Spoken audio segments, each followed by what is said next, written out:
Hello everyone, and welcome back to Spooky Hut. I know many of you listen to these videos to help you fall asleep, so before you doze off, it would be great if you could leave a comment letting me know where you're listening from around the world. If you're enjoying the episodes, don't forget to hit like and subscribe. Now let's get cozy, relax, and get started. My name is Alex McAllister, and I live in Albany, New York. I was 27 when I had an experience that still haunts me to this day. It happened 5 years ago, during a time when my curiosity got the best of me. I was working a late shift at the tech company where I did IT support. The job wasn't particularly exciting, and sometimes I'd kill time browsing online forums and tech sites. That was how I first heard about the dark web. Most people have heard of it in passing. Stories about the black market, illegal activities, things people weren't supposed to see. The rumors were fascinating, but they seemed like urban legends more than anything. I wasn't the kind of person to believe in conspiracy theories, but as a tech guy, the allure of hidden encrypted networks was too much to resist. I wish I'd never opened that door. It started innocently enough. I downloaded a Tor browser and began searching for links that led to the so-called dark web. It wasn't as hard to access as I'd imagined. I stumbled across forums that looked sketchy, black market sites, selling everything from drugs to weapons, and bizarre chat rooms filled with anonymous users talking in cryptic slang. It was unsettling, but nothing too disturbing at first. One night, while scrolling through a particularly obscure forum, I came across a post titled, "Do you dare see what others can't?" The post had no replies, and the username was just a string of random letters and numbers. No avatar, no information about the user. But the post itself contained a single link, hidden behind layers of code, encrypted in a way that intrigued me. Looking back, I wish I hadn't been so reckless. I clicked the link, and immediately the screen went black. I thought it might have been a dead site or some kind of glitch, but then, slowly, something began to load. The page opened to a live stream, grainy and pixelated at first, but as it cleared, I saw what looked like a room. A small, dimly lit room with concrete walls and a single chair in the center. The chair was empty, but the camera seemed to be waiting, as if something or someone was supposed to appear. I was about to close the window when the chat box next to the video started lighting up with messages. Dozens of anonymous users were talking in rapid succession, excited and filled with anticipation. Most of the messages were in other languages, but a few were in English. "Here we go. It's starting. Get ready." I stared at the screen, my pulse quickening. The feeling in the pit of my stomach told me to stop, to close the window and walk away, but I didn't. Instead, I kept watching, curiosity outweighing the dread creeping up my spine. After a few minutes, the door to the room in the video creaked open and a man entered. He was tall, gaunt, with pale skin that looked sickly under the dim light. He was wearing what looked like hospital scrubs, but they were stained and worn, hanging off his thin frame like a sheet draped over a skeleton. The chat exploded with messages as he walked over to the chair and sat down. For a few minutes, nothing happened. The man just sat there, staring directly at the camera, his hollow eyes unblinking. It was as though he could see through the screen, see me. His gaze was penetrating, unnerving. I wanted to turn it off, but something in those eyes kept me glued to the screen. And then, the horror began. Without warning, the man reached under the chair and pulled out a small metallic box. From the box, he took out a thin, sharp blade. I watched in disbelief as he began slicing into his own arm, carving deep gashes into his skin without flinching. Blood dripped onto the floor, pooling around his feet. The chat exploded again, this time with messages of encouragement, excitement. I couldn't breathe. I felt sick to my stomach, but I couldn't tear my eyes away. The man's face remained emotionless as he continued to mutilate himself. Each cut was deliberate, precise, as though he had done this before. I could hear the faint sound of his flesh tearing, the sickening squelch of the blade as it dug deeper into his arm. The blood now coated the floor beneath him, but the man never cried out. He just stared at the camera, as though daring the viewers to look away. I finally forced myself to close the window, my hands trembling. My mind raced, trying to make sense of what I had just seen. Was it real? It couldn't be. It had to be some kind of twisted performance, right? But the vividness, the rawness of the scene made it hard to convince myself. I didn't sleep that night. Every time I closed my eyes, I saw that man's hollow stare, his skin tearing under the blade, the pool of blood growing larger with every slice. I didn't go back to the dark web after that. I deleted the Tor browser, cleared my history, and tried to pretend none of it ever happened. But the worst was yet to come. A few nights later, as I was lying in bed, my phone buzzed with a notification. I groggily reached over, expecting a late-night email or some junk message. But when I looked at the screen, my blood ran cold. It was a text from an unknown number. "Did you enjoy the show?" I sat up, my heart pounding, my mind raced. How could anyone know? I hadn't interacted with anyone on that site, hadn't left any trace of my presence. But the message was clear. It was about what I had seen. I ignored the text, hoping it was some sort of coincidence or a prank, and blocked the number. But over the next few days, more messages started to come in, each one more disturbing than the last. "We're watching. Want to see more? You can't hide from us." The texts came at random times, while I was at work, in the middle of the night, even when I was with friends. Each time, the messages got more personal, referencing things about my life that no one else could know. My address, my family, even my daily routine. It felt like I was being hunted, like someone was watching my every move. I changed my phone number, deleted my social media accounts, and even considered moving, but the messages still found their way to me. It didn't matter how many times I changed my number or tried to disappear. The messages always came back. Then, one night, I heard something outside my apartment window. It was a faint tapping sound, barely audible at first. I lived on the second floor, so there shouldn't have been anyone outside my window. But as I got closer, the sound became more distinct, rhythmic, deliberate. I pulled back the curtain, expecting to see a tree branch or something harmless. Instead, I saw a figure standing in the shadows across the street, just outside the pool of light from the street lamp. I couldn't make out their face, but they were tall and thin, just like the man from the video. My heart nearly stopped. I backed away from the window, my hands shaking. I called the police, but by the time they arrived, the figure was gone. There was no trace of anyone ever being there. That was the last straw. I packed up my things and moved out of the city the next day, leaving behind everything I owned. I moved to a small town far away from Albany, hoping that distance would put an end to the nightmare. For a while, it worked. The messages stopped, and I started to feel like I could breathe again. But last week, I received a package at my new address. Inside was a single item, a small metallic box. The same box I had seen in the video. I haven't opened it. I can't bring myself to. But I know, deep down, that it's not over. Whatever I stumbled into that night, whatever I saw on the dark web, it's still out there. And it's still watching. My name is Daniel Green, and I live in Joliet, Illinois.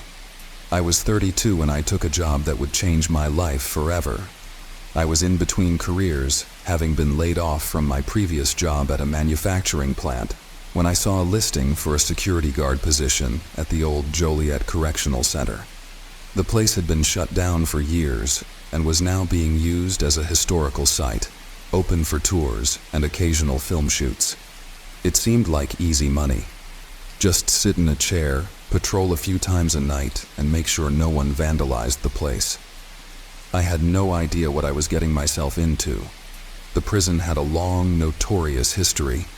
Built in the mid-1800s, it had housed some of the most dangerous criminals in the state, including infamous mobsters, murderers, and bank robbers. It was a fortress of thick limestone walls and iron bars, a place where the echoes of despair still lingered in the air. People had whispered about the place being haunted, but I wasn't the type to believe in ghosts. I figured those stories were just folklore, the kind of thing you tell tourists to make the tours more exciting. The first few nights on the job were uneventful. I'd walk the halls, flashlight in hand, my footsteps echoing off the cold stone walls. The place had a strange vibe, but nothing that felt supernatural. It was just old and decrepit, falling apart after years of neglect. Rusted cell doors creaked when the wind blew through the broken windows, and the damp smell of mold hung in the air. Honestly, it felt more sad than scary. Then, about a week into the job, things started to change. I was on my usual night patrol, walking through Cell Block D, which was known to have housed death row inmates.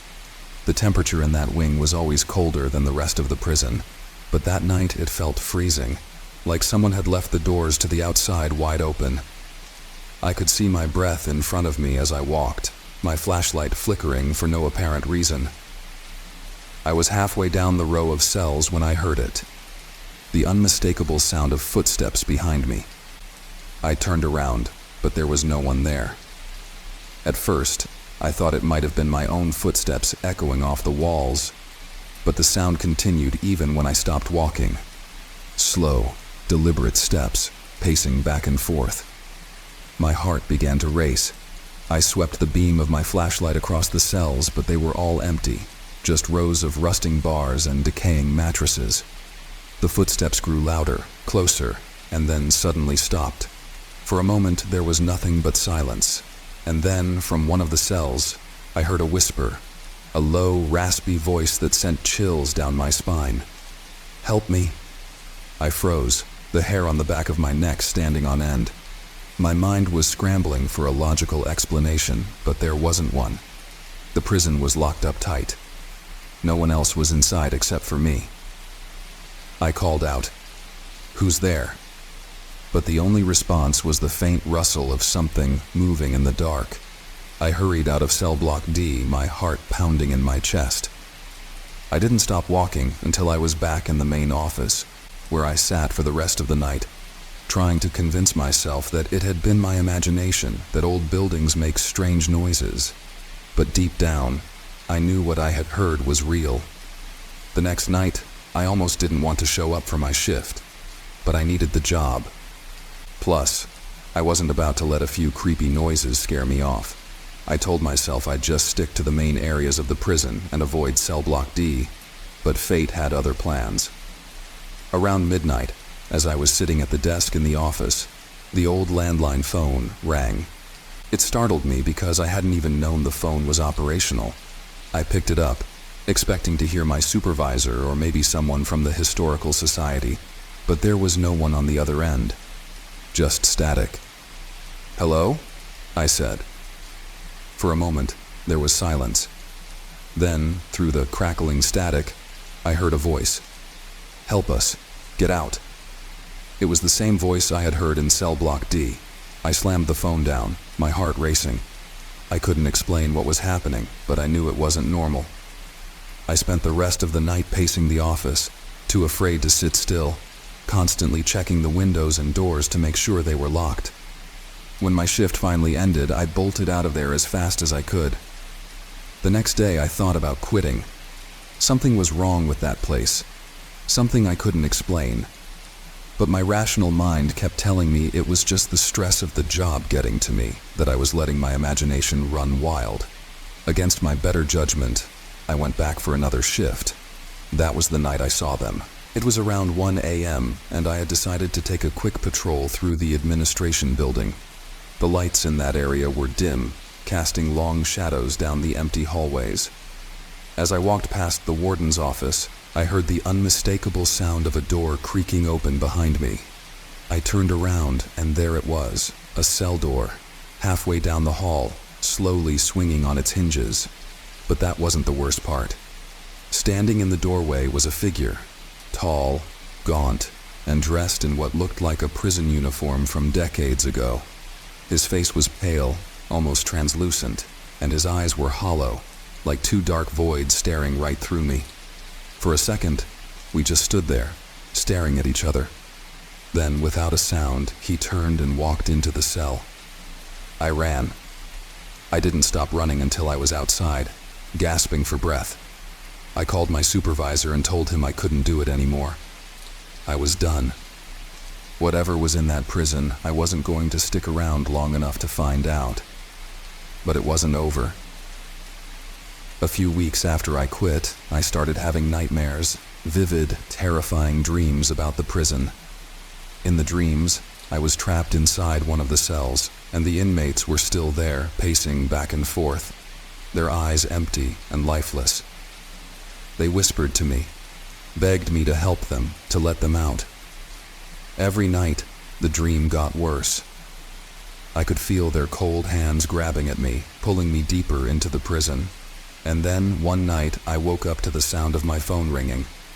It was the same static-filled call I had gotten at the prison, only this time, I was at home. My heart pounded as I listened to the voice on the other end. "Help us! Get out!" I hung up, but the phone rang again, and again. I eventually had to disconnect the line. I tried everything, moving to a new apartment, getting a new phone number, even seeing a therapist. But nothing helped. The nightmares continued and the calls didn't stop. It was as though the ghosts of that prison had followed me, determined to drag me back to their world. To this day, I don't know what I encountered in that prison, but I know one thing for sure. It wasn't just stories. The place is haunted, not by some playful poltergeists or harmless spirits, but by something darker. The forgotten inmates, the ones who died in their cells, they're still there, trapped, angry, and they don't want to be alone. I've spoken to other people who have worked at the prison since, and they've all had similar experiences. Footsteps in empty halls, doors opening and closing on their own, voices whispering in the dark. Some have even seen the same ghostly figure I saw, always standing just out of reach, watching. Joliet Correctional Center may be closed to the public, but its history is far from over. The ghosts of the forgotten inmates are still there, waiting for anyone foolish enough to wander too close. And once you've seen them, they never let you go. My name is Luke Grayson, and I live in a small town called Dover, nestled on the eastern coast of England. I was 33 years old when this incident happened to me, and it has haunted me every day since. At the time, I was working as a freelance photographer, traveling frequently between Dover and London, capturing architectural shots for a new magazine feature. It was a quiet, isolated profession, one that suited me well. This story takes place in 2021, during a particularly cold autumn evening. I had finished my work in London and was heading back to Dover after a long, exhausting day. I'd spent hours taking photos of abandoned buildings on the outskirts of the city. The fog that settled on the streets as I made my way out of London didn't help my mood. The weather was unforgiving, the rain relentless, and the roads slippery. I just wanted to be home, but I had one last stop to make. A favor for an old friend named Marcus. Marcus and I had known each other for years, and when he called me earlier that day, he mentioned something that piqued my interest. He had recently acquired a strange mirror from an estate sale, one he described as unsettling and old-fashioned. It was a tall, antique piece with dark mahogany framing and intricate carvings of serpents entwined around the sides. Marcus had always been a collector of oddities, but something about this mirror had unnerved him. He asked if I could take a few professional photos of it for insurance purposes, claiming that it was unlike anything he'd ever owned before. Reluctantly, I agreed. Dover wasn't too far from Marcus's place, which was situated in a rural area just outside of Canterbury. I figured it wouldn't take long, and besides, I was curious to see what had rattled him so much. By the time I reached Marcus's old Victorian house, it was close to 10 p.m. The house stood in the middle of nowhere, surrounded by dense woods, making the wind howl louder as it whipped through the trees. His house had always given me an uneasy feeling. Its age and isolation made it feel alive in a way that didn't sit well with me. I knocked on the door, but there was no answer. Odd, since Marcus had told me he would be waiting. I knocked again, harder this time, but the house remained silent.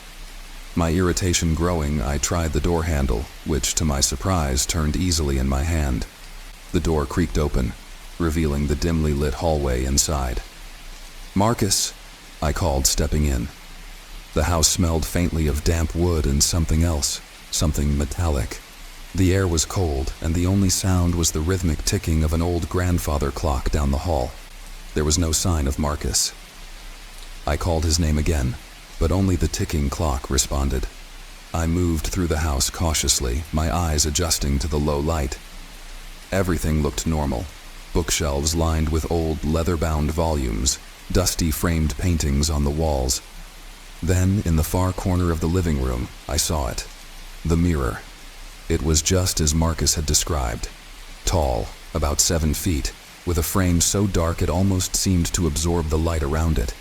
The carved serpents twisted unnaturally along the sides, their eyes appearing to follow me as I approached. But it wasn't the frame that caught my attention. It was the surface of the mirror itself. It was wrong. I can't explain it fully, but the reflection wasn't quite right. The room behind me was there, of course, dimly lit and still, but my reflection looked distorted. It was subtle at first, like a wave running through the glass, causing my features to blur slightly, almost as if I were underwater. I blinked and took a step closer, but the distortion remained. My reflection moved, but not in time with me. It was delayed by a second or two, like a poorly synced video. I raised my hand to touch the glass, and my reflection did the same, only slower. It unnerved me, but curiosity kept me there, studying every odd movement. Then I saw something that froze me in place. My reflection changed. It wasn't me anymore. Not the way I was, at least. My face had grown pale, unnaturally so, and my eyes were hollow, sunken into my skull. My mouth hung open as if I were screaming, though no sound came from the reflection. The skin on my face began to decay before my eyes, peeling away in ragged strips, revealing bone underneath. My heart pounded in my chest, but I couldn't move. I couldn't look away. Suddenly, my reflection, this decayed, horrific version of me, reached out, its hand pressing against the glass. I stumbled back, terrified. The hand on the other side smeared the glass, leaving a dark stain that looked like blood. I gasped for breath, feeling panic rising in my throat. My mind raced, trying to rationalize what I had just seen. Was it a trick of the light? A hallucination brought on by exhaustion? I turned away from the mirror, determined to leave the house and find Marcus. But as I turned, something even more terrifying happened. The mirror shattered. The glass cracked and splintered without warning, the sound reverberating through the room like a gunshot. I instinctively shielded my face, but no shards flew at me. Instead, they seemed to fall inward, into the mirror itself, as if something was pulling them from the other side. And then I heard it. A voice, low and guttural, whispering my name. "Luke." I froze. The voice was coming from the mirror, but it sounded wrong. It was distorted, deep, and unnatural, like it was coming from somewhere far away, yet uncomfortably close at the same time. I backed away slowly, my heart thudding painfully in my chest. Suddenly, Marcus appeared from the hallway, looking disheveled and panicked. His face was pale, and his eyes wide with terror. He glanced at the shattered mirror, and then at me, his expression unreadable. "You shouldn't have come," he whispered, his voice trembling. "I tried to warn you, Luke." "What is this?" I demanded, gesturing toward the mirror. "What the hell is going on?" Marcus didn't answer. Instead, he grabbed my arm, pulling me toward the door. "You need to leave," he said urgently. "Now, before it takes you." I didn't need to be told twice. I followed him out of the house, the cold night air hitting me like a wall. We drove in silence back to Dover, neither of us speaking a word until we were far from his house. When I finally worked up the courage to ask him about the mirror, all he said was, "It shows you what's coming, what's already decided. It showed me mine too." I haven't spoken to Marcus since that night. I've tried to forget what I saw in that mirror, but the image of my decayed face, screaming in silence, has never left me. I know what I saw was real. I know that the mirror showed me my death, and I know it's coming. Soon. My name is Nathan Adler, and I live in a quiet suburban town called Harlow in Essex, England. I was 27 when this incident happened to me, and I've never been able to shake the fear it left behind. It wasn't my first experience with sleep paralysis, but it was, without question, the most horrifying. I had always been a light sleeper, easily disturbed by the smallest sounds, the tiniest flicker of light from the street creeping through the blinds. I grew up dealing with occasional sleep paralysis episodes, usually when I was overly stressed or overtired. At first, they were just annoying experiences, moments where I'd wake up and couldn't move, feeling like my body had betrayed me. But they never lasted more than a minute or two, and I always managed to shake them off after the initial panic wore off. Until one night, 2 years ago, when something changed. It started the same way it always did. I had been going through a particularly stressful period at work, juggling multiple projects and struggling to meet deadlines. My mind was constantly racing, and sleep had become something I dreaded rather than anticipated. I would lie in bed, wide awake, waiting for the minutes to drag by until my body finally gave in. That night, I went to bed around midnight, the weight of exhaustion heavy on me. I tossed and turned for what felt like hours, my thoughts swirling with unfinished tasks and responsibilities. At some point, I must have drifted off, but when I woke up, I knew immediately something was wrong. I couldn't move. I was lying on my back, staring at the ceiling, my body completely frozen. My arms, legs, even my head, all paralyzed. A familiar sense of panic washed over me. The same panic I had felt during previous sleep paralysis episodes. I tried to calm myself, reminding myself that it would pass, that this was just another one of those episodes. But then I saw it. Out of the corner of my eye, I noticed something moving in the shadows near the foot of my bed. At first, I thought it was just my imagination, a trick of the light perhaps. But as I strained to see more clearly, my heart began to race. There was something in the room with me. It was a shape, tall, dark, and unnervingly still, standing just beyond the edge of my bed. My eyes darted around the room, trying to focus on it, but the figure seemed to shift and blur, like it was made of shadows. I couldn't make out any features, just an overwhelming sense of dread that crept up my spine. I tried to move, to scream, but my body refused to respond. All I could do was watch in terror as the figure inched closer, its presence becoming more solid, more real with every second. The room grew colder, the air thick and oppressive. My chest tightened and it felt like I couldn't breathe. The figure loomed closer, and as it did, I began to make out more details. Long, spindly arms that hung unnaturally by its sides, a head tilted slightly to one side, and what looked like a face, though it was obscured in shadow. Then it leaned forward. It bent at an unnatural angle, its face drawing closer to mine, so close that I could feel the cold air radiating from it. I wanted to close my eyes, to look away, but I was trapped, forced to stare into the empty void where its eyes should have been. And then it spoke, not in words I could understand, but in a low, guttural whisper that seemed to echo inside my head. It wasn't a language, not in any way I could recognize, but the meaning was clear. It was angry, it was hungry, and it wanted something from me. I felt a pressure on my chest, like something heavy was pressing down on me, making it harder to breathe. The shadowy figure loomed closer, its whispers growing louder, more insistent. My heart pounded in my chest, and I could feel the edges of my vision starting to blur. I thought I was going to die right there, suffocated by whatever this thing was. Then, just as suddenly as it had begun, the paralysis broke.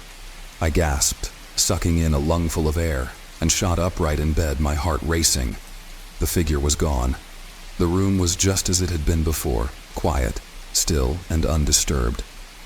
But the feeling of dread lingered, wrapping itself around me like a suffocating blanket. I sat there in the dark for what felt like hours, too afraid to lie back down, too terrified to close my eyes again.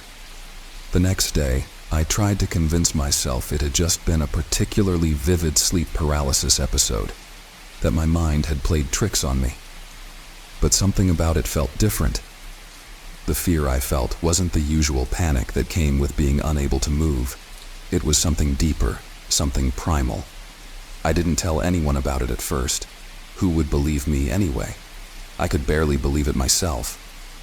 But over the next few weeks, the episodes became more frequent. Every few nights, I would wake up in the same frozen state, my body locked in place, and the shadowy figure would be there, waiting for me. Each time, it would get a little closer, linger a little longer, and each time it whispered. I started to dread going to sleep. I tried staying up as late as possible, but the exhaustion eventually caught up with me. No matter how hard I tried to avoid it, the sleep paralysis would find me.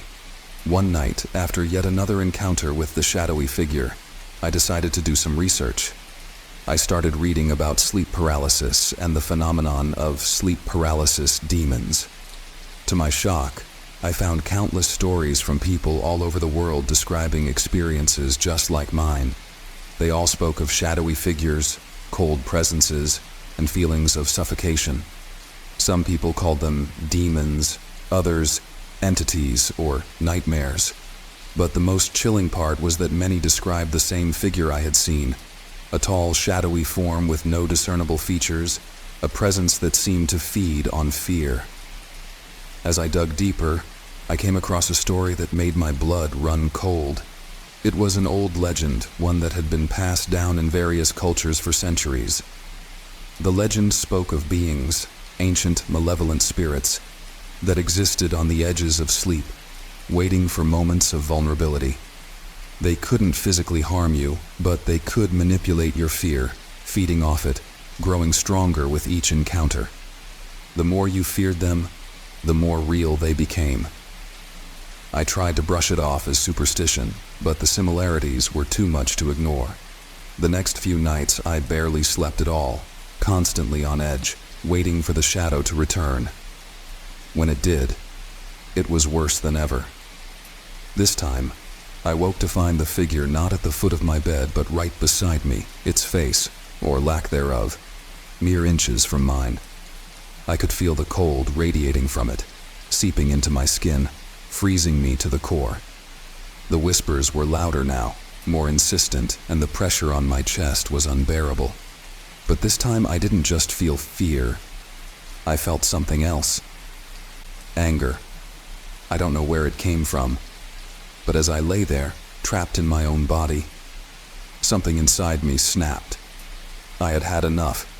I was done being afraid, done letting this thing control me.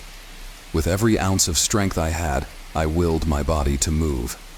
At first, nothing happened, but I kept pushing, kept fighting. Finally, with a jolt, I broke free. I sat up, gasping for breath, and looked around. The figure was still there, hovering at the edge of my vision, but it wasn't moving. It was as if it had been caught off guard by my sudden defiance. And then, slowly, it began to fade. It didn't disappear entirely, but it became less solid, less real. The whispers grew fainter until they were barely a murmur. For the first time in weeks, I felt a sense of control, a glimmer of hope. I still don't fully understand what happened that night. I've read countless articles, watched documentaries, even spoken to a few sleep specialists, but no one has been able to give me a clear answer. Some say it was just my brain playing tricks on me, a side effect of stress and sleep deprivation. Others believe there's something more to these sleep paralysis demons, something darker. I haven't had an episode since that night, but the fear still lingers. I keep a nightlight on now, something I haven't done since I was a kid. Every night before I go to bed, I wonder if it will return, and I wonder if, next time, it will let me go. My name is Lucas Foster, and I live in an old, quiet town called Brighton in upstate New York. I was 22 when this incident happened, and I had just moved into my first apartment after finishing college. It was nothing fancy, just a small one-bedroom unit in an old building with creaky floors and drafty windows. But it was mine. I had always lived with roommates or in student housing, so having a place to myself felt like a significant step toward adulthood.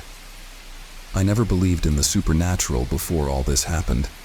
Sure, I'd get a little spooked by the usual things: scary movies, urban legends, the occasional creak of the house settling late at night, but nothing ever lingered.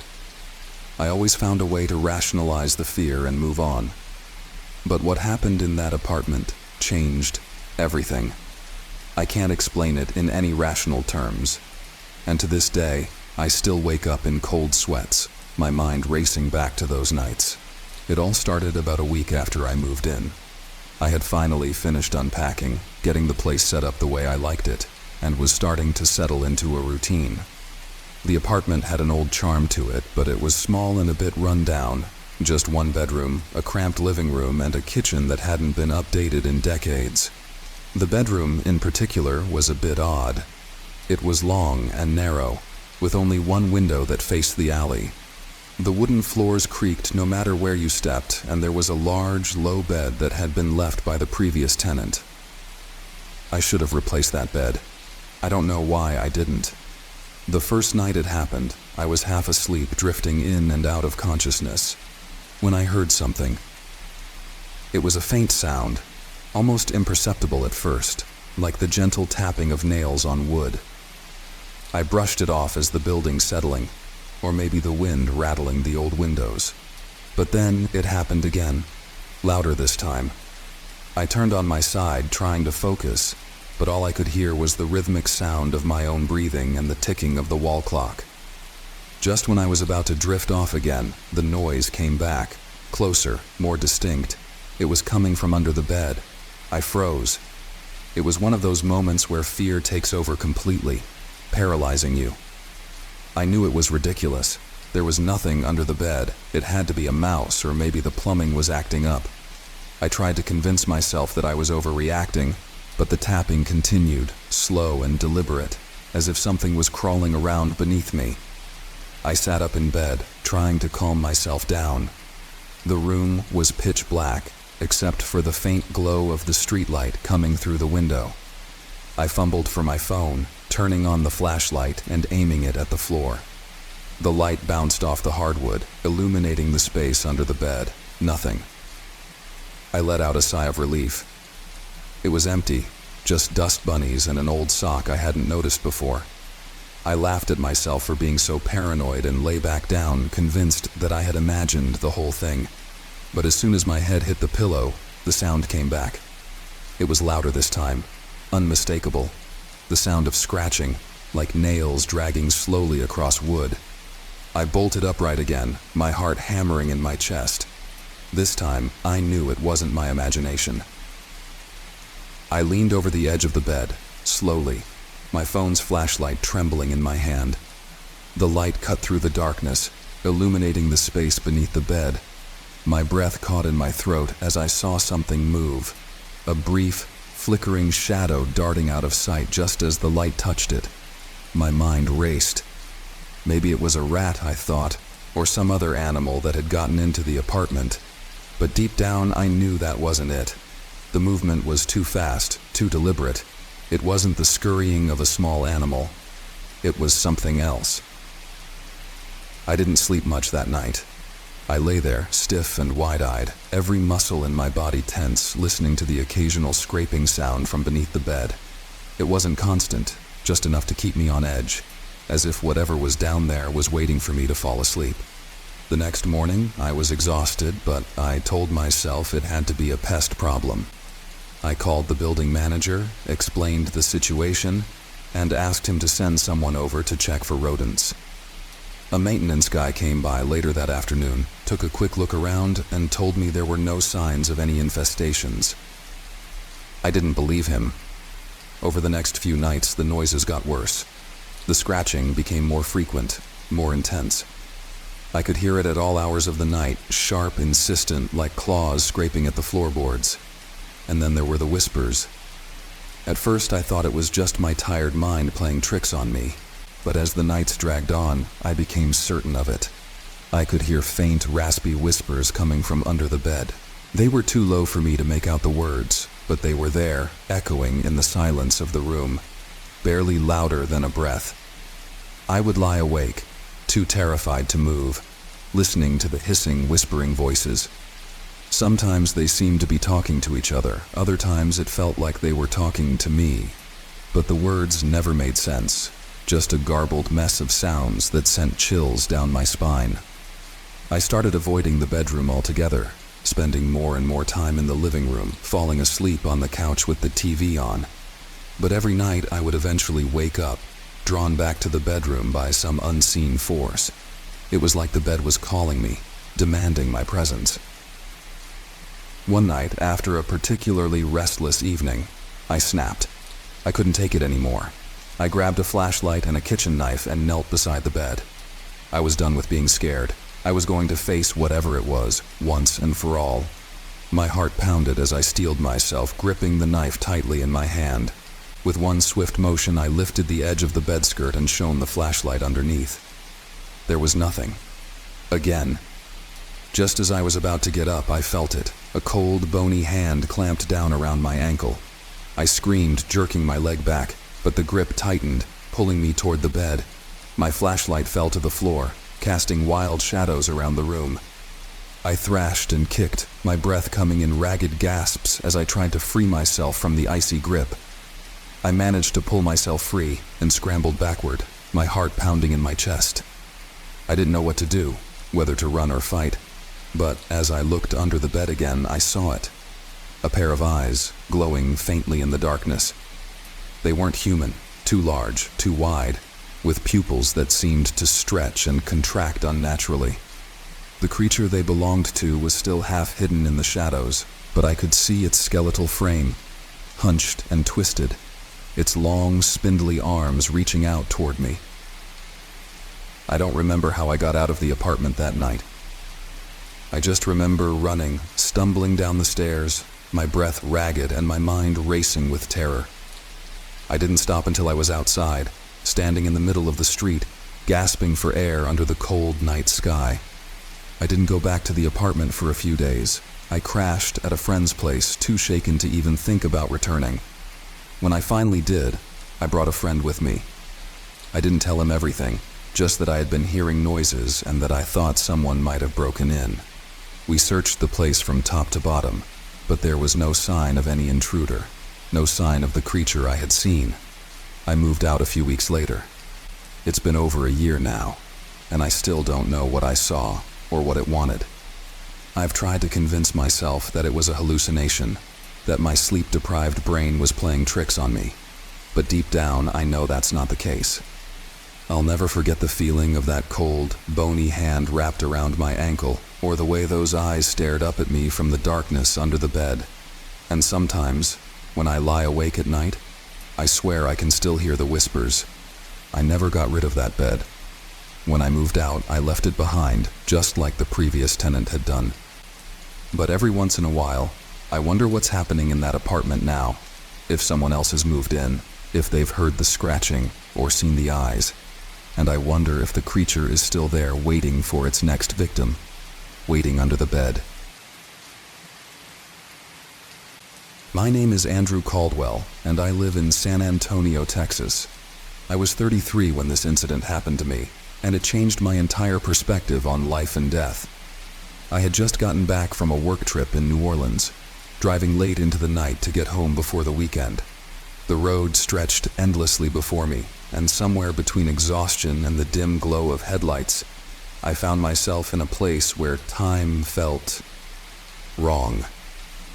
It started on a deserted stretch of highway, a few hours west of Houston. I'd taken this route dozens of times before, but that night, everything felt different. Oppressive, like I was being watched, even though I was alone. The night was unusually still. No wind, no sound, just my engine humming and the dark horizon ahead. That's when I saw the detour sign. It wasn't a road I'd ever noticed before, but something about it felt like I had no other choice. The highway stretched out straight, but the detour pulled me in like a magnetic force. I made the turn almost instinctively, the tires crunching over gravel as I left the main road behind. That's when I noticed the fog, thick and unnatural, clinging to the edges of my headlights. At first I thought maybe it was fatigue setting in, but then the road narrowed into a single lane, the asphalt turning into cracked dirt. The headlights reflected off something up ahead, and as I approached, my heart dropped. A gate, a rusted iron cage-type gate standing there, wide open, as if waiting for me.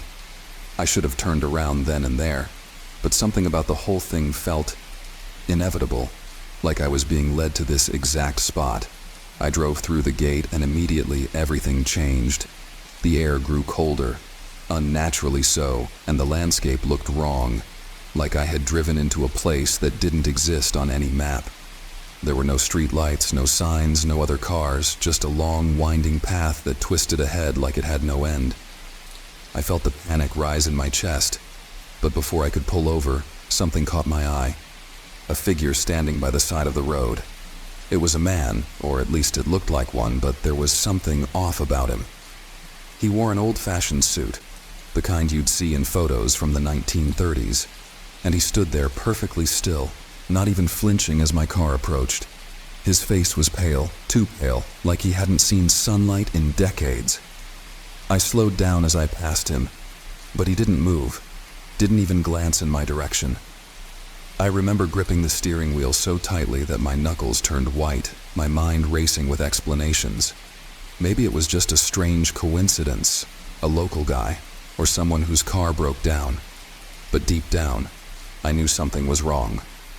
I kept driving, hoping I could shake off the eerie feeling. But as I continued, I realized that the road never seemed to end. I must have driven for miles, but nothing changed.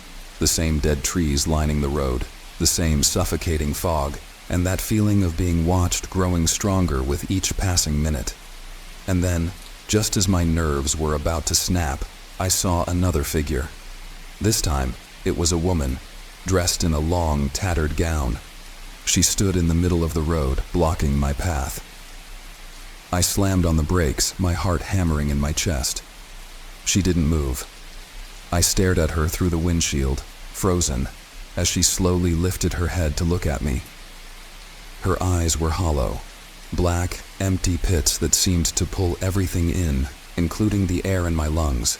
I couldn't breathe. I couldn't move. Then, without warning, she began walking toward the car, slow, deliberate steps that sent a wave of dread crashing over me. I fumbled for the gear shift, but my hands were trembling too much to grip it. The headlights flickered, and in that split second, she vanished. Gone. I didn't wait to question it. I floored the gas pedal, tearing down the dirt road as fast as my car could go. The trees blurred by, and the fog thickened until I could barely see.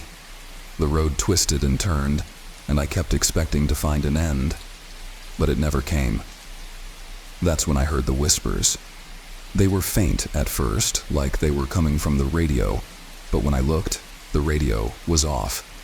The whispers grew louder, more insistent, like a crowd of voices all speaking at once, but none of it made sense. I gritted my teeth trying to block it out, but they only grew louder, filling my mind with words I couldn't understand. And then, out of the corner of my eye, I saw her again, the woman. This time she was sitting in the passenger seat, staring at me with those same hollow eyes. I nearly swerved off the road, but when I glanced back, the seat was empty. I was losing it. That's what I thought. But the whispers didn't stop. They kept building, swirling in my mind, making it impossible to think. The road seemed to stretch on forever, and I knew, somehow, I knew, that if I didn't find a way out soon, I'd never leave this place. And then, just as suddenly as it had started, the road ended. I slammed on the brakes, skidding to a stop in front of another gate. This one was different, though. It wasn't rusted or old. It looked new, pristine, almost as if it had been waiting for me. There was no way around it, no path forward, just the gate. I got out of the car, my legs shaking beneath me, and approached it. The whispers stopped. The air was deathly still. I reached out, hesitating for a moment, before gripping the cold metal bars. And that's when I heard the voice. Clear, distinct, and right behind me. "You don't belong here." I spun around, but no one was there. The fog had cleared and the road was empty. The man, the woman, everything was gone, but the gate wouldn't open. No matter how hard I pulled, it stayed locked. I was trapped. I don't know how long I stood there trying to figure out what had just happened, but eventually, I made my way back to the car. The whispers didn't return, and the fog had lifted completely. I turned the car around, driving back the way I had come. The road felt different now, less oppressive, but the sense of unease never left.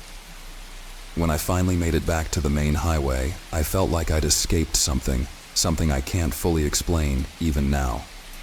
I tried to look up that detour later, but there was no record of it. No road, no gate, nothing. To this day, I don't know where I was or what I encountered.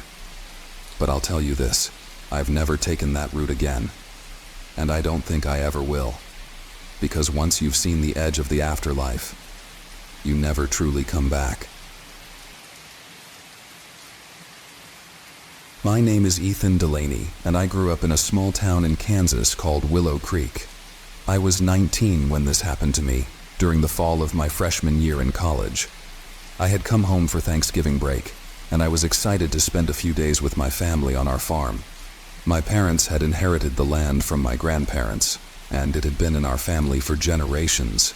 It was a sprawling piece of land, miles of wheat fields stretching out in every direction, with only a few scattered trees and a worn-down barn in the distance. The kind of place where you can see for miles, but never really feel like you're alone. Growing up there, I had always felt a sense of peace, the wide open sky and quiet fields a comforting presence. But that fall, something changed, something that made me question everything I thought I knew about our land. It started the night I got back. The air had turned cold, and the wind howled through the fields, bending the wheat like waves on the ocean. My dad had mentioned something about the scarecrow in the east field looking strange, like someone had moved it.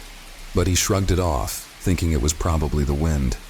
We didn't talk much more about it at dinner, but I could see the worry on his face, the way his brow furrowed as he glanced out the window toward the fields. I didn't think much of it at the time, but later that night, as I lay in bed listening to the wind rattling the windows, I couldn't shake the feeling that something was off.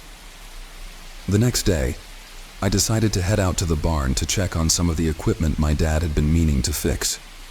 It was a chilly, overcast morning, and the fields were eerily quiet, the kind of quiet that makes your skin crawl, like the world is holding its breath, waiting for something to happen. As I walked through the fields, I couldn't help but glance over at the scarecrow in the east field. It was old, its clothes tattered and faded from years of sun and rain. I had never paid much attention to it before. It was just another part of the landscape, something you didn't notice unless you were looking for it. But that day, something about it seemed wrong. It was standing in the same spot it had always been, but the way it was positioned, the way its head was tilted just slightly to the side, made it look almost human, like it was watching me. I shook off the thought and kept walking, telling myself I was just being paranoid. After all, it was just a scarecrow, an old straw-stuffed figure designed to keep crows out of the fields. There was nothing to be afraid of. But as the day went on, that feeling of unease only grew stronger. Every time I went outside, I felt like I was being watched, like there was something just beyond the edge of my vision, waiting. I caught glimpses of movement in the fields, but whenever I turned to look, there was nothing there. Just the wind rustling through the wheat, and that damn scarecrow, standing silently in the distance. That night, things got worse. It was late, probably around midnight, and I was lying in bed, staring at the ceiling, unable to sleep.